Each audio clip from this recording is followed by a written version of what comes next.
नमस्कार, आप देख रहे हैं फर्स्ट बिहार झारखंड और मैं हूं आपके साथ मोना तिवारी। थोड़ी थोड़ी पिया, गुनाह नहीं किया। बिहार में शराबबंदी कानून लागू है, लेकिन अब इस शराबबंदी कानून को लेकर एक बार फिर जीतन राम मांझी ने बड़ा हमला बोल दिया है।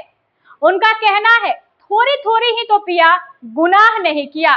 साथ ही उन्होंने यहाँ तक कह दिया है कि जितने छोटे मोटे केस यानी शराबबंदी को लेकर जितने छोटे मोटे केस है उसे तुरंत खत्म किया जाए। इससे पहले भी जीतन राम मांझी शराबबंदी कानून को लेकर कई बार बोल चुके हैं और इस पर बयान दे चुके हैं। एक बार फिर उन्होंने कहा है कि थोड़ी थोड़ी पीना गलत नहीं है, अगर थोड़ी थोड़ी मैंने पिया तो गुनाह तो नहीं किया।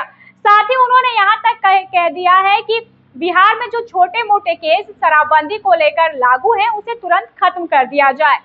बिहार में नीतीश सरकार ने शराबबंदी कानून जब से बिहार में लागू है तब से अवैध रूप से बिहार में शराब की जो तस्करी है वो भी हो रही है। समय समय पर पुलिस अलग अलग जिलों से अलग अलग क्षेत्र से लाई जा रही शराब को पकड़ती है और इसके तहत कई केस दर्ज करती है। साथ ही शराब के नशे में पकड़े जाने पर भी सजा होती है। इसे ही देखते हुए जीतन राम मांझी ने कहा है कि थोड़ा थोड़ा पीना कोई गलत बात नहीं है। ऐसे सभी छोटे छोटे केस जो शराबबंदी को लेकर दर्ज किए गए हैं उसे तुरंत खत्म करना चाहिए। ऐसा पहली बार नहीं है जब जीतन राम मांझी शराबबंदी कानून पर बोल रहे थे। इससे पहले भी उन्होंने शराबबंदी को लेकर कई बार बयान दिया है जो काफी सुर्खियों में रहा है। एक तरफ जहां एनडीए के जेडीयू से मुख्यमंत्री है नीतीश कुमार, वो शराबबंदी कानून लागू करते हैं, वहीं दूसरी तरफ एनडीए के ही गठबंधन दल के नेता है जीतन राम मांझी और वो शराबबंदी को गलत बताते हैं। उनका कहना है कि थोड़ा थोड़ा पीना कोई गुनाह नहीं है। आपको ये पता होगा कि जब से बिहार में शराबबंदी कानून लागू हुई है तब से जो शराब की तस्करी है वो बढ़ गई है। सीमावर्ती इलाकों पर पुलिस गश्त करती है तो लाखों लाख रुपए की जो शराब है वो बरामद होती है और बिहार पुलिस लगातार शराबबंदी कानून को लागू करने की दिशा में कार्य करती रही है। ऐसे में जीतन राम मांझी ने शराबबंदी कानून पर एक बड़ा बयान दे दिया है और यहाँ तक कह दिया है कि शराबबंदी को लेकर जितने भी छोटे छोटे जो केस है वो दर्ज किए गए हैं उसे तुरंत समाप्त कर देना चाहिए।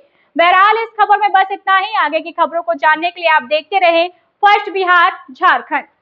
पनोरमा ग्रुप, जो सोचता है वो करता है, आपके अपने सपनों का आशियाना। ये लो मुंह मीठा करो, आज मैंने अपना जॉब छोड़ दिया, अब हम पूर्णिया वापस जाएंगे। जॉब छोड़ दिया है? मतलब ये घर कैसे चलेगा? हम करेंगे क्या और माँ बाबूजी क्या बोलेंगे?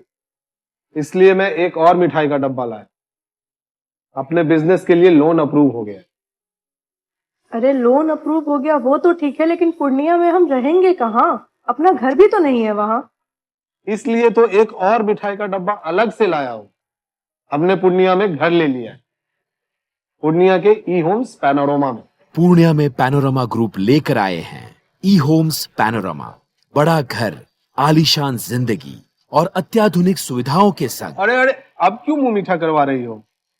क्योंकि हम घर वापसी जो कर रहे हैं।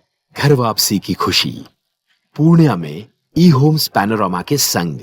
ई homes panorama, luxurious lifestyle redefined.